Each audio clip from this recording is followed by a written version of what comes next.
A church full of grace. The News Church.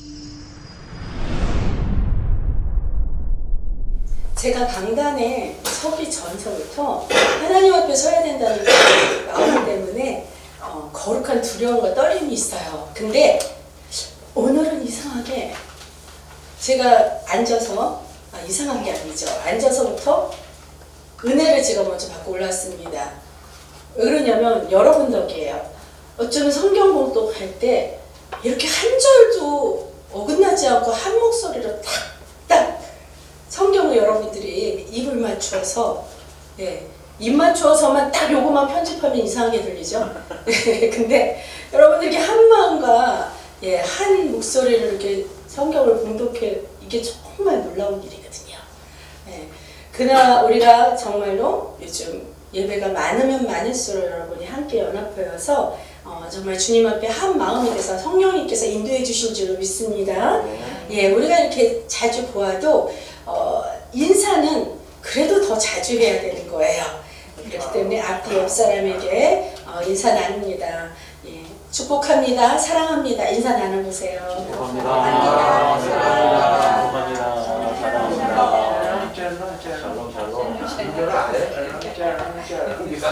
샬롬, 샬롬, 샬롬. 할렐루야. 자, 어제 우리 구주 예수님 탄생하신 그 성탄절 예배를 주님께서 기쁘게 받으신 줄 믿고요. 또 예배 순서 가운데 여러 많은 순서가 있었었죠. 은혜로 함께 해주신 여러분께 정말 기쁜 감사 인사드립니다. 크리스마스라는 것은 라틴어예요. 라틴어의 그리스도, 그러니까 크리스트가 그리스도의 그리스도라는 얘기고, 또 예배, 마스의 그 MS가 미사라는 그러한 단어입니다. 그래서 그리스도의 모임, 즉 미사가 예배니까 그 합성어로서 그리스도 예수님을 예배하는 것이 크리스마스예요. 초대교회, 사도행전의 초대교회를 보면 예배 후에 예배를 드리고 나서 성도들과 같이 교제를 나누는 시간까지 함께 해야지 그게 온전한 예배로 여겨져서 정말로 온종일 하나님의 날 거룩하신 주일이 되면은 그렇게 예배와 교제를 드렸습니다. 마찬가지로 우리가 과거의 그 크리스마스에서도 크리스마스면은 정말 온전히 주님 아기 예수를 기뻐하면서 그런 예배와 행사를 누렸었는데요. 저의 기억으로는 제 어렸을 때가 70년대 초반 정도였었어요. 그때 이제 주일학교 재롱잔치, 교회학교라고 그러죠. 재롱잔치를 해서 우리 은수 같이 이렇게 유치부서부터 초등부 또 심지어 중고등부까지 이렇게 잔치를 열어서 앞에 나와서 율동도 하고 찬양도 하고 또 연극도 하고 여러 가지 그러한 순서를 맡으면서 참 즐거운 시간을 보냈었습니다. 아마 기억나시는 분 많이 여러분 공감하실 거예요. 저도 한 5살 때의 추억이 있어요. 네, 24일 날에 주로 이제 크리스마스 이브라 그러죠.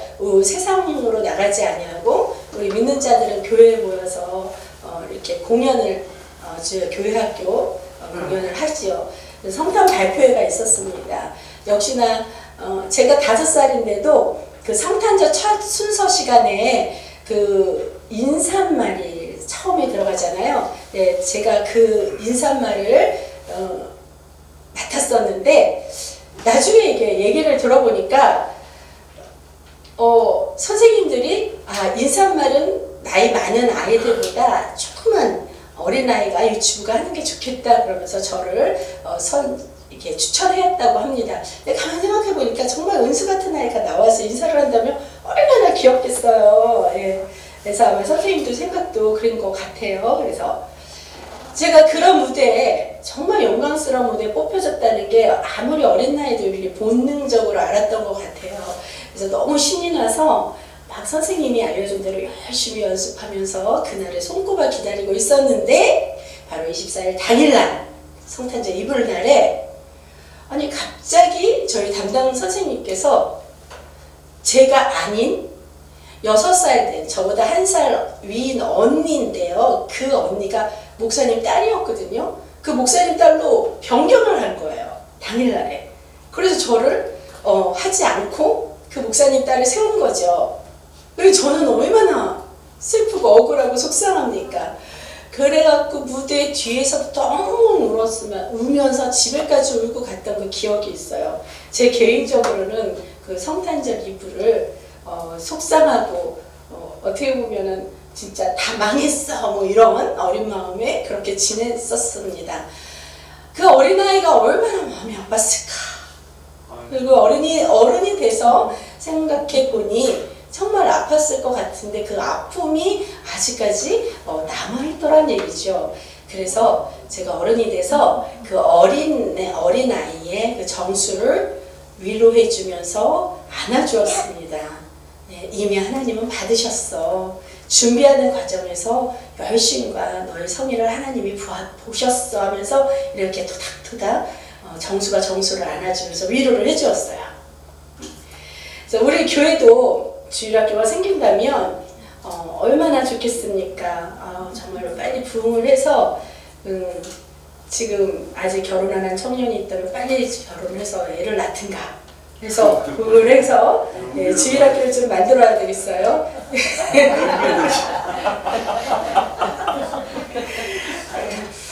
자, 성탄절에 그 전통 행사 중 하나의 새벽송도 우리가 빠질 수가 없겠죠, 그렇죠? 그 새벽송은 바로 그 성탄절 이브서부터 1박 2일의 여정을 가지고 이렇게 드렸습니다. 그래서 교회학교 찬양 재롱자체가 끝나고 나면 새벽에 이른 새벽 1시, 2시 정도 제 기억으로 그런 것 같아요. 그렇게 새벽송을 돌고 그 새벽송이 뭐냐면 아시는 분도 계시겠지만 그 성탄을 축하하면서 25일 이른 새벽이죠. 그 1시, 2시니까 성도의 각 가정마다 이렇게 돌아요. 돌고 그 앞에서 이렇게 초롱불도 들고 뭐 이렇게 추리도 들고 여기 뭐 루돌프 뭐 이런 것도 막 헤어밴드도 하고 이러면서 앞에 가서 노예 막 찬양하고 기쁘고 막 찬양을 해요. 그러면은 자다가도 그 찬양하는 소리를 듣고 나옵니다. 나오는데 빈손으로 나오지 않고 과자라든지 음식물을 이만큼 싸서 저에게 줘요. 예, 그 새벽송 팀들한테. 그러면은 그거를 가지고 교회에 와서 그 간식을 쫙 풀어놓고 밤이 새도록 그렇게 놉니다. 예, 그러면서 그 아기 예수 탄생 덕분에 함께 우리도 같이 즐거워하죠. 예, 그런 참 추억이 있었는데 요즘은 뭐 상상도 할 수 없죠. 신고 들어가죠. 예, 참 슬픕니다. 어떻게 보면. 그래서 그래도 우리 교회는 우리가 어제 크리스마스 칸타타도 드리고 또 생각지도 못한 찬송시 낭독을 또 준비해 주셔서 예, 우리 주님과 함께 그 받은 은혜로 참 기쁨에 찬 성탄절을 보낸 것 같아서 정말 감사드리고 주님께 영광 드립니다. 자, 1년 중 이제 가장 화려하고 흥겨울 때지만 이제는 너무 조용해요. 크리스마스가. 그렇지만 예수님이 이 땅에 오신 의미가 달라질 수는 없는 것입니다. 할렐루야. 자, 지금의 크리스마스가 예수님이 이 땅에 오신 그 당시 이스라엘의 첫 번째 크리스마스와 많이 흡사할 것이에요. 자, 한번 보세요. 그 당시에 이스라엘이 로마의 지배하에 있었습니다. 그래서 로마의 황제 가이사 아구스토는 그 속국에 대한 지배력을 강화하기 위해서 인구조사를 명령했어요. 그러니 할 수 없이 예수님의 어머니인 마리아는 그 만삭의 몸을 이끌고 남편 요셉과 함께 나사렛에서 베들레헴까지 호적 신고를 위해 이동을 해야 할 수밖에 없었습니다. 그 거리를 측정해 보니 약 170km가 넘는다고 해요. 아주 먼 거리죠. 그 먼 거리를 만삭의 몸으로 한 열흘 이상 이동해야 되는 그런 거리입니다. 그러니 그 당시에 첫 번째 이스라엘의 크리스마스는 그 로마의 아주 지긋지긋한 지배로서부터 언제 벗어날지 모르는 암울하고 힘겨운 삶 가운데 찾아왔다는 거예요. 자, 마찬가지로 현재 저나 우리들 이 세상 사람들은요, 로마 이스라엘처럼 육체적으로는 지배를 받고 있지는 않아요. 우리의 육은 자유롭습니다. 그러나 영적으로 한번 봅시다. 그래도 우리는 감사하죠. 세상 사람들은 그 어둠의 영으로부터 정말 유혹을 받아서 얽매였던 그 죄의 속박으로부터 힘들게 살아가는 크리스마스를 보낸다는 거예요. 이런 점에서 과거 로마의 압제에 있던 그 이스라엘이 맞는 그 첫 번째 크리스마스와 지금의 크리스마스가 유사하다는 것입니다. 그래서 예수님이 목적을 이루시려고 이 땅에 오신 것입니다. 자, 눈으로 보여지는 육체는 우리가 고통을 받는지 즉시 느껴지죠. 반응이 빨라요. 육체의 고통은. 육의 고통을 느끼면 그래서 그 고통으로부터 해방하려고 벗어나려고 몸부림을 치면서 그렇게 열망을 해요. 그러나 영은 보이지 않는 거라서 우리가 영적으로 깨어있지 않으면 잘 느끼지 못한다는 겁니다. 영이 죽어 있잖아요. 그러면 육이 이렇게 건강하게 살아있어도 이미 죽은 거나 다름없습니다. 죄송한 말이지만 이 얘기는 분명한 거예요. 그렇기 때문에 아주 위험한 일이 되는 거죠. 자, 육은 어떻게 죽으면 흙으로 다시 돌아갑니다. 그러면 끝이에요. 그렇죠? 그러나 영은 끝이 아니라 우리 육이 죽은 후에 영원히 끝이 없다는 거예요. 영이 사망하면 영영 돌아오지 못할 그 사망의 어둠에서 영원히 고통받고 살아야 하는 것입니다. 죄가 그대로 남아있다면, 속죄받지 못한다면. 그렇기 때문에 영이 우리가 깨어있어서 우리가 정말로 항상 내 영이 거룩하게 씻김받고 깨끗하게 보혈의 피로 이렇게 우리가 용서함 받았는지 우리가 매일매일 점검해야 되는 거예요. 그래서 마태와 누가복음에서는요, 예수님의 탄생을 그냥 역사적인 사실로만 기록을 해 놓았습니다. 그러나 요한복음은요, 영적의 의미를 중심적으로 기록하였다는 거예요. 그래서 오늘 본문 9절을 함께 보시겠습니다. 9절 보시면 9절 한번 넘겨주세요. 자, 시작. 참빛 곧 세상에 와서 각 사람에게 비추는 빛이 있었더니. 아멘. 참빛이 세상에 오셨다고 했어요. 자, 14절도 한번 봐주세요. 맨 끝절이죠. 지금은 첫 절, 그 다음 14절 시작. 말씀이 육신이 되어 우리 가운데 거하시니 우리가 그의 영광을 보니 아버지의 독생자의 영광이요 은혜와 진리가 충만하더라. 할렐루야. 말씀을 보니요, 크리스마스를 기뻐한다는 게 바로 이런 의미가 있다는 것 같아요. 주님 탄생으로 우리가 보게 되었습니다. 말씀이 육신이 되어 사신 그 예수님의 삶을 통해 하나님이 우리를 얼마나 사랑하시는지 알게 되었습니다. 이렇게 고백하는 것이 크리스마스인 것 같습니다. 자, 그럼 우리가 보게 되었다는데 무엇을 보게 되었다는 거죠? 말씀이 육신이 되어 오신 그리스도 예수님의 은혜로 말미암아 하나님의 영광을 보게 되었다는 것입니다. 오늘의 제목과도 같지요.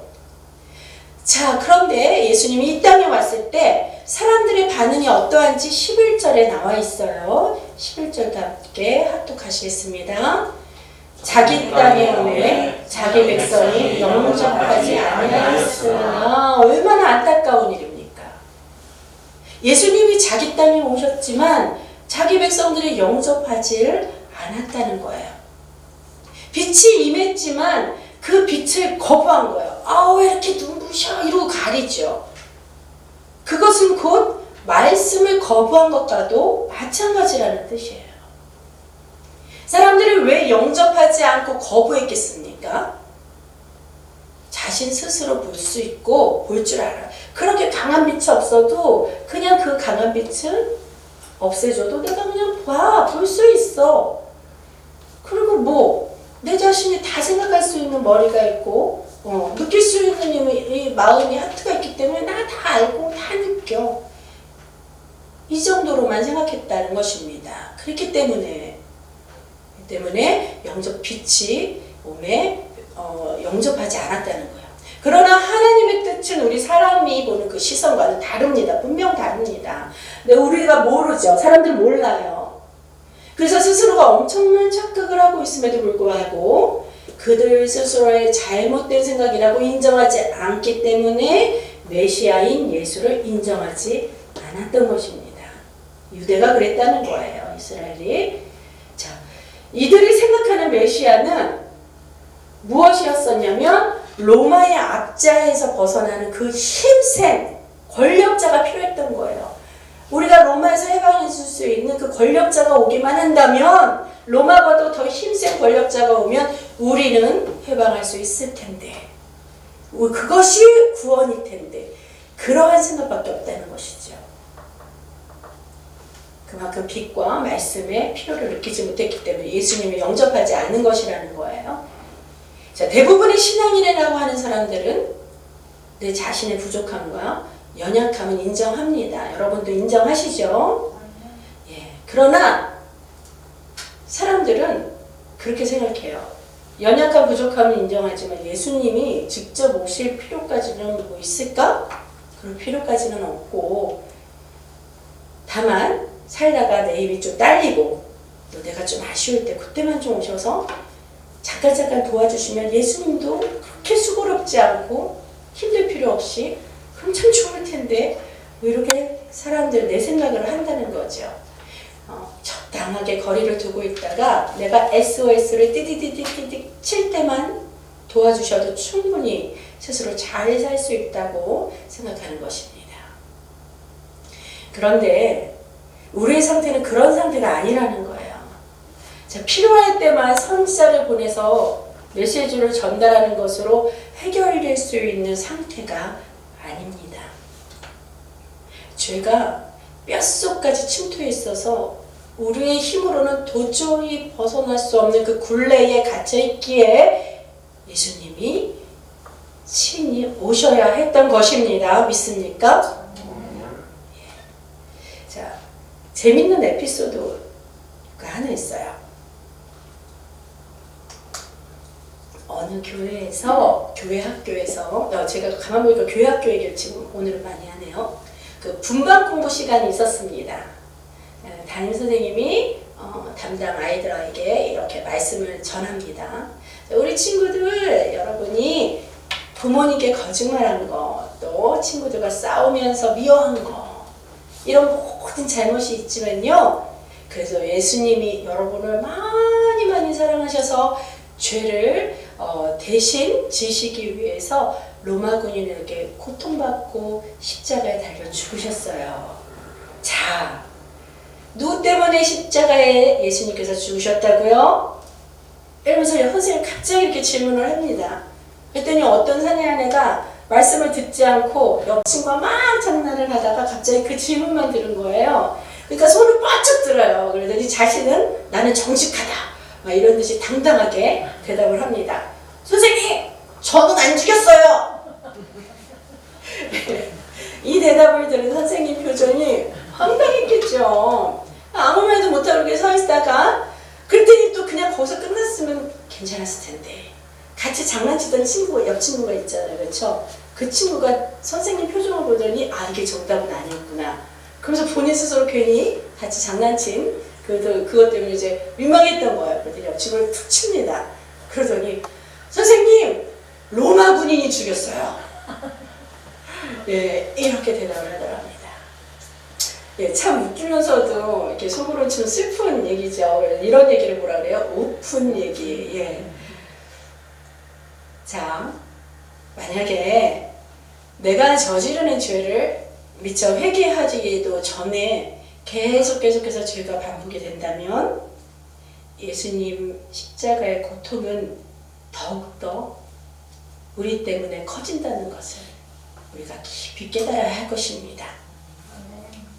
이러한 깨달음이 있다면요, 이 어린아이와 같은 그런 미련함이 아니라 지혜의 장성한 데까지 이를 수 있으므로 우리가 깊은 회개 후 용서함의 은혜를 받은 감사의 감사가 나올 것입니다.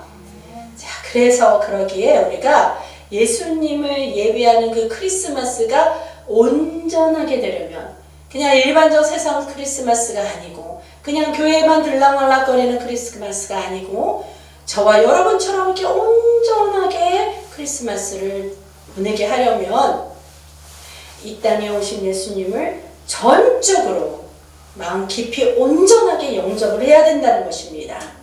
아멘. 자, 구약시대 하나님은요 모세를 통해 율법을 주셨어요. 그리고 여러 선지자를 통해 메시지를 주셨습니다. 성경에 있지요. 자, 그것은 마치 약도를 제시한 거나 마찬가지예요. 성경 구약에 약도를 보고 잘 따라오면 된다는 말입니다. 그런데 문제는 뭡니까? 우리가 눈이 어두워서 약도를 볼 수가 없어요. 눈이 아닌데요? 또 뭐 제가 안 죽였어요. 막 어린아이처럼 뭐 아니요. 여기 장님이 어디 있어요? 이렇게 대답하시면 안 됩니다. 이 영적인 눈이 어둡다는 거예요. 그러니 볼 수도 없어요. 그러니 뭔지 이 약도가 어떻게 된 건지 해독할 능력도 없었던 것입니다. 구약의 그 이스라엘 백성들이 그랬다는 거죠. 그래서 하나님이 얼마나 안타까웠겠습니까? 그래서 그런 백성들의 영적 상태를 깨닫고 너무 불쌍하니 그러면 약도가 필요가 너희들 약도가 필요 없겠구나. 그래서 약도가 아니라 친히 그 길을 동행해 줄 그 그리스도가 오셔야만 한다는 것을 그래서 예수님이 보내려고 이미 계획 가운데 하나님이 그렇게 계획을 하시고 그 사실을 백성들이 좀 깨닫기 원하셨던 거예요. 하나님의 마음이 그렇습니다. 참빛이 오셔서 나를 어둠에서 건져주시옵소서. 말씀이 오셔서 깨우쳐 저의 무지함을 벗어나게 해주시옵소서. 로마의 속국에서만 벗어나는 게 아니라 정말 무지에서 어둠에서 벗어나게 하는 이 열망, 이런 마음으로 메시아를 기다리기를 주님은 원하셨던 것입니다. 그래서 이스라엘 백성들은 이런 마음에서 기다렸어요. 그러나 당시 이스라엘은요, 자기의 처지를 몰랐던 사람이 대부분이었거든요. 그렇기 때문에 예수님을 영접하지 않은 사람이 많았습니다. 자, 빛으로 오신 예수님, 말씀이 육신이 되신 예수님을 영접하셨습니까? 아멘.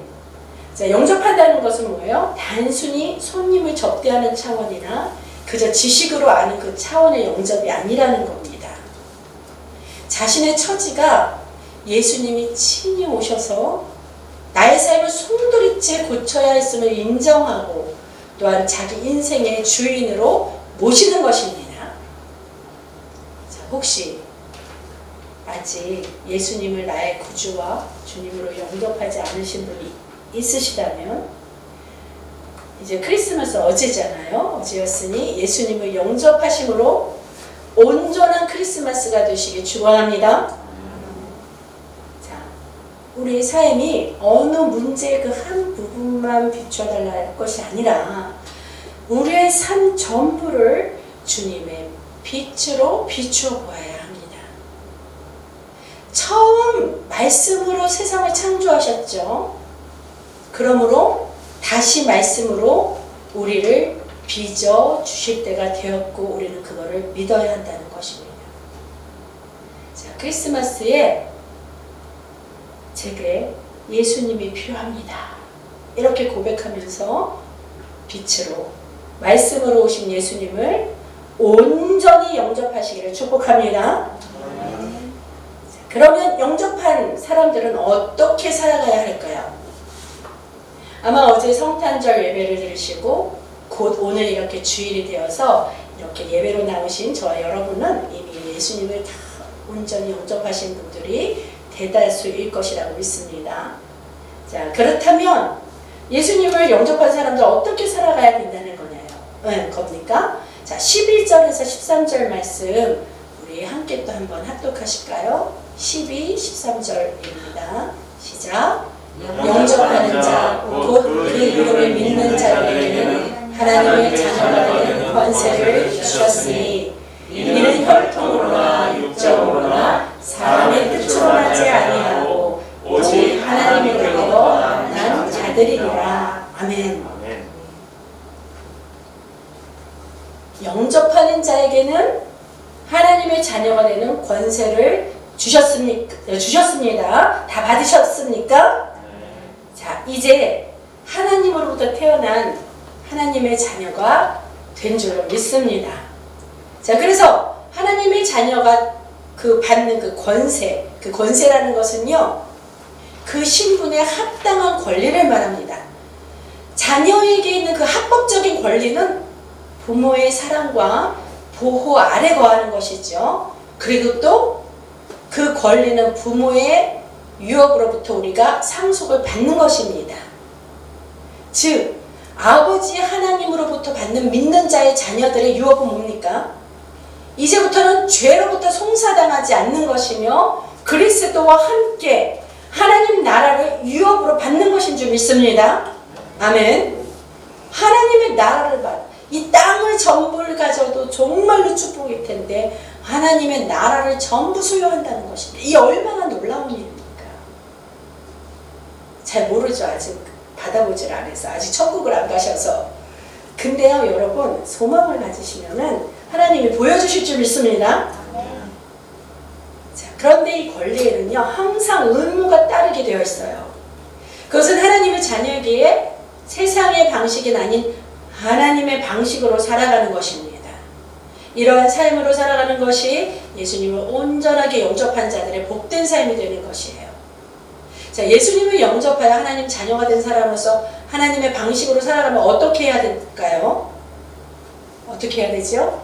하나님의 말씀 안에서 살아가야 될 줄 믿습니다. 자, 구약에서는 율법과 선지자들을 통해 하나님께서 친히 약도까지 쥐어주셨다고 했는데 못 알아먹었다 그랬잖아요. 그래서 이제 신약의 시대로 들어와서 주님께서 친절하게도 아주 잘 알 수 있는 내비게이션을 주셨습니다. 이해하십니까? 자, 요즘에는 어디를 가든 위치를 알려줄 때 이렇게 약도를 그려서 알려주질 않고 내비게이션을 활용할 수 있도록 그런 정보를 줍니다. 저번 수요 강론식에 우리 목사님께서 백부장 하인을 고쳐준 얘기 기억하시죠? 그랬을 때 예수님이 직접 찾아가지 아니하시고 그냥 그 자리에서 백부장의 믿음으로 그 하인을 고쳤다고 했어요. 그래서 뭐라고 했죠? 최초의 원격 치료라고 하셨잖아요. 그쵸? 그렇게 비유를 하셨는데 그럼 이런 맥락에서 보면 우리도 그 예수님 말씀을 따라 사는 것이 인생에 있어서 최초의 내비게이션, 영원한 내비게이션이라 여긴다면 우리가 참 유익이 있을 것 같아요. 그쵸? 내비게이션의 그 역할 자체가 예수님께서 그 의미적으로 처음으로 주셨다는 거예요. 할렐루야. 자, 우리가 말씀의 이 내비게이션에 따라서 하나님 뜻대로 살아간다면 평안과 감사가 넘쳐 복된 삶이 될 것입니다. 이와 같은 저와 여러분의 삶이 되길 그리스도 예수님 이름으로 축원합니다. 네, 동방박사 세 사람이요 아기 예수께 경배하라고 먼 길을 또 떠났잖아요. 그래서 하늘 위에 그 한 별 하나만을 보고 이렇게 따라갔습니다. 자, 가장 크고도 가장 밝은 별을 따라갔다고 했어요. 그러니 그 별이 바로 누구를 상징? 바로 아기 예수님을 상징하는 것이죠. 자, 이 세상의 왕으로 오신 만왕의 왕이 되신 예수님 찬송시를 그렇게 해주셨는데 이 예수님을 상징하는 그 별 한 별만을 보고 따라갔을 때 낮고 천한 마구간에 있는 구유에 누이신 그 아기 예수님께 아주 정확하게 도착할 수 있었다는 거예요. 성경에는 어느 한 군데도 그 동방박사들이 길을 헤매서 고생했다는 얘기가 없습니다. 이때는 그 별이 동방박사들의 내비게이션이 된 것이죠.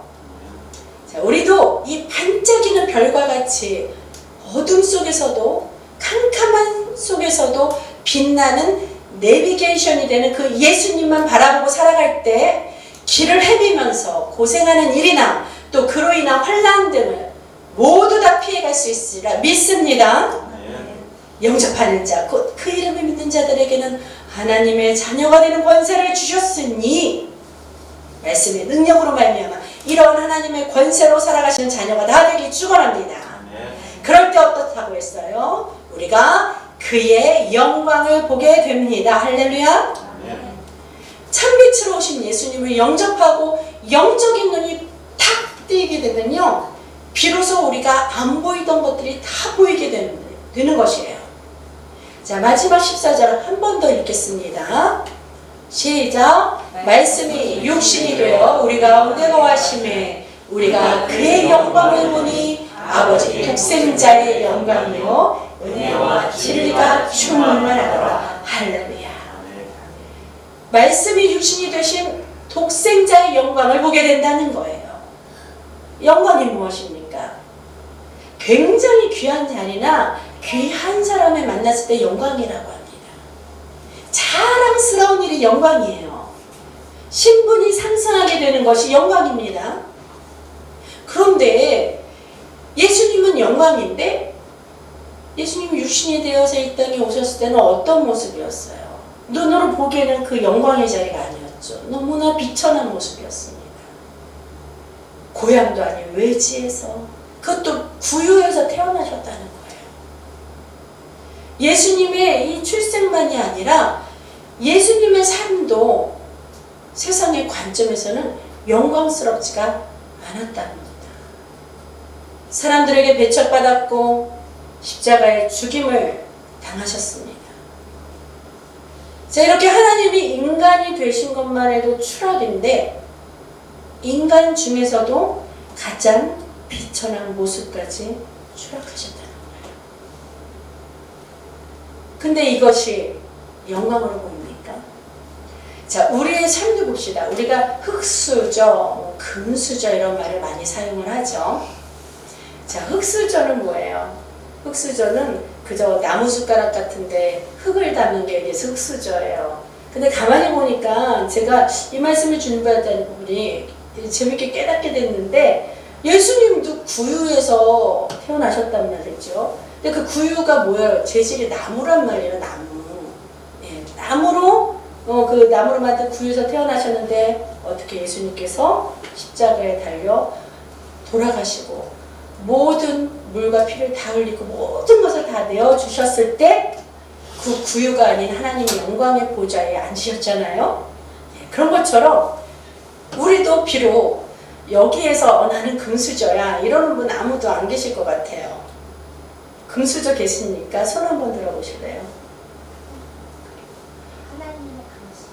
너무 앞서가지 마시고 할렐루야, 그게 정답입니다. 예, 우리는 태어났을 때 그 육적으로는 진짜 흙수저입니다. 나무 숟가락에 흙을 올려놓은 그런 신분밖에 안 돼요. 그렇죠? 근데 우리가 정말로 금수저로 바뀔 수 있었던 건 구유에, 나무로 만든 구유에 예수님이 담길 것처럼 우리가 그 나무 숟가락에 무엇이 금이 담기면 그게 금수저라는 거예요. 흙수저에다가 금수저에다가 흙을 담아보세요. 그게 금수저입니까? 아니요. 그게 흙수저예요. 근데 흙수저에 금을 담아놓으면 그게 금수저가 된다는 것이죠. 무엇입니까? 껍데기가 문제가 아니라 그 껍데기는 무엇일지라도 그 안에 어떠한 것을 금이냐 흙이냐 담겨진 내용을 보고 금수저, 흙수저가 결정된다는 것입니다. 자, 무슨 말입니까? 이 하나님의 영광은 세상의 영광과는 다르다는 것이에요. 세상에서 잘 나가던 음악 교수가 갑자기 세상에서 빛을 못 보니 대신 목사가 된 것이라고 세상은 생각할 수 있습니다. 누구 얘기하는지 아시죠? 하지만 하나님의 영광은 목사가 되어서 세상에서 배운 그 음악적 지식을 말씀에 비춰 바른 영성으로 찬양하도록 사용하시는데 그 하나님의 목적과 뜻이 있다는 것을 저는 믿고 확신합니다. 자, 그렇게 쓰임받을 때 하나님의 영광을 함께한 그 모든 이들에게 보여주신 축복인 줄 믿습니다. 하나님의 영광은 은혜와 진리가 충만하게 드러납니다. 교수가 되어야만 영광이고 성공해야만 영광이 아니라 은혜가 무엇이고 진리가 무엇인지 충만히 드러나는 것이 영광입니다. 은혜란 거저 주시는 하나님의 선물입니다. 자격이 없지만 받는 것이 그것이 은혜예요. 따뜻한 사랑으로 수용하는 것입니다. 또 진리란 무엇입니까? 거짓이 아닌 참이라는 뜻이며 어떤 행동을 할 때 진실성이 담겨 있는 것이에요. 세상을 왜곡하기보다는 바르게 살아가려고 하는 것이 바로 진리입니다. 예수님이 이 땅에 오셔서 죄 가운데 있는 우리를 끝까지 사랑하셨습니다. 그렇지만 죄와는 타협하지 않으셨어요. 불의와 권력은 아주 호되게 꽂으셨습니다. 하나님은 사랑이시다. 하나님은 공의로우시다라는 이 말씀을 친히 삶으로 보여주신 것입니다. 예수님을 영접하게 되면 이런 것이 영광으로 보이게 되는 거예요. 즉, 은혜와 진리를 영광으로 여기고 은혜와 진리를 드러내는 삶을 살게 되는 것입니다. 여러분, 무엇에 목말라 있습니까? 합격과 승진과 사업의 번창함과 또 더 많은 업적과 권세, 명예 이런 것에 목말라 있습니까? 사람들에게 인정받고 더 좋은 것, 더 많은 것을 소유하는 것이 영광으로 보입니까? 그렇다면 빛의 인도함을 충분히 받지 못한 것입니다. 이 말씀이 육신이 되어 우리 가운데 거하시는 예수님을 충분히 깨닫지 못한 것이에요. 이 땅에 오신 예수님의 영광을 본 사람은 큰 일을 행할 수 있는 그 능력보다 무엇이 더 소중하냐? 따뜻한 사랑과 신실함이 소중하게 보일 줄로 압니다. 하나님께서 가치 있게 여기는 것을 보는 것이 바로 하나님의 영광을 보는 것입니다. 먼저 하나님의 영광을 보게 될 때 주님께서 더 큰 영광을 위해 쓰시겠다 허락만 하시면 우리에게 필요한 명예나 부나 여러 가지 합격, 승진, 사업의 성공 이런 거 다 모두 채워주신다는 것입니다. 믿습니까? 할렐루야! 그런 축복의 저와 여러분이 되시기 바라며 그렇게 인도하신 우리 아버지 하나님이신 줄 믿고 평안하시길 바랍니다. 누가복음 2장 10절에 이런 말씀이 있어요. 지극히 높은 곳에서는 하나님께 영광이요 땅에서는 하나님이 기뻐하신 사람들 중에 평화로다. 예수님의 탄생을 통해 하나님의 독생자 아들이신 예수님은 지극히 높은 곳에서 하나님의 영광이 되십니다. 그리고 땅에서는 말씀대로 평화가 임할 줄로 믿습니다. 그런데 이 평화는요, 모든 사람에게 다 주는 것이 물론 흔하지만 값이 없는 것이 아니에요. 그냥 모든 사람에게 다 주는 것이 아니라고 했습니다. 어떤 사람에게 줍니까?